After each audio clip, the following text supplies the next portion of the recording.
ओह, और अगर उसे ये पसंद नहीं आया और उसने तुम्हें मुझे कट ऑफ करने के लिए कहा तो? হ্যালো বন্ধুরা, কি অবস্থা? কেমন আছেন সবাই? তো যাই হোক, ফাইনালি মুক্তি পেয়েছে আপকামিং তেলুগু ল্যাঙ্গুয়েজের romantic drama film the girlfriend.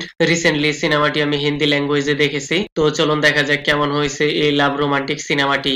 In this movie starring with Rashmika Mandanna, role played by Bhuma Devi, Dikshit Shetty, role played by Bikram, Ono Emmanuel, role played by Durga। সিনেমার story line কনসেপ্টে যেভাবে দেখানো হয়েছে মোটামুটি ঠিকঠাকই লেগেছে, but প্রেজেন্টেশনে অনেক কিছুই কমই রয়েছে। তো চলুন প্রথমে এর স্টোরি লাইনটা জেনে নেই। যে এখানে একটি মেয়ে সাদা সিধা ভোলি বালি ক্যাজুয়াল নরমাল প্রথম দিন কলেজে আসে, আর অপরদিকে রয়েছে রুট অ্যাগ্রেশন টাইপের একটি ছেলে যে নিজেকে হিরো মনে করে, ইভেন কলেজেও ফেমাস। হঠাৎ এই মেয়েকে দেখে তার ভালো লাগে, ইভেন তাদের দুইজনের মাঝে লাভ ইন্টারেস্ট হয়ে যায়, বেশ ভালোই। বাট এইখানে টুইস্ট দেখানো হয়েছে এই দুসরা ক্যারেক্টার দিয়ে তাদের লাভ রিলেশনে ফাটল ধরার কাজ করে, আর কিভাবে কি করে এই সব কিছু জানতে আপনাকে পুরো সিনেমাটি দেখতে হবে। তার সাথে এইখানে one way difficult toxic love story দেখানো হয়েছে, যেখানে শুধু গার্লফ্রেন্ডের ফ্রিডম এই সমস্ত বিষয় টিকার করা হয়েছে।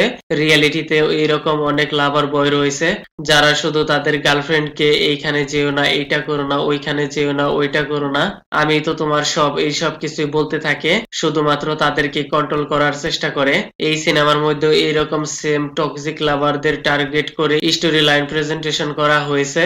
আর যদি কোনো কারণে মেয়েরা ব্রেকআপ করতে চায়, তার ভয়ঙ্কর পরিণামও দেখানো হয়েছে। সে হয়তো তার হবে না, বাট তার গার্লফ্রেন্ডকে আর কারো সে হতেও দিবে না। ভাই এটাই কি লাভ নাকি পাগলপন? কমেন্টে মে বাতানা। বাট এইখানে সবকিছুই একদম ধীরে ধীরে স্লোলি স্ক্রিন প্লে করা হয়েছে। ফার্স্ট পার্ট তো আমার কাছে একদমই লেজি স্লো মনে হয়েছে, বাট সেকেন্ড পার্টে কিছু টুইস্ট তারপরে কনক্লুশন অ্যাঙ্গেল দেখানো হয়েছে।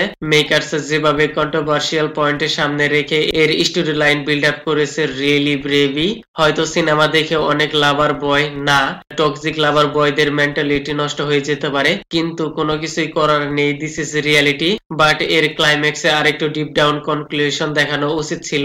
মেয়েদের লাইফ কন্ট্রোল করার অধিকার তো নেই, আর এর পরিণাম কি হতে পারে এইরকম অ্যাঙ্গেল আরো ডিটেলস দেখালে অনেক ভালো হতো।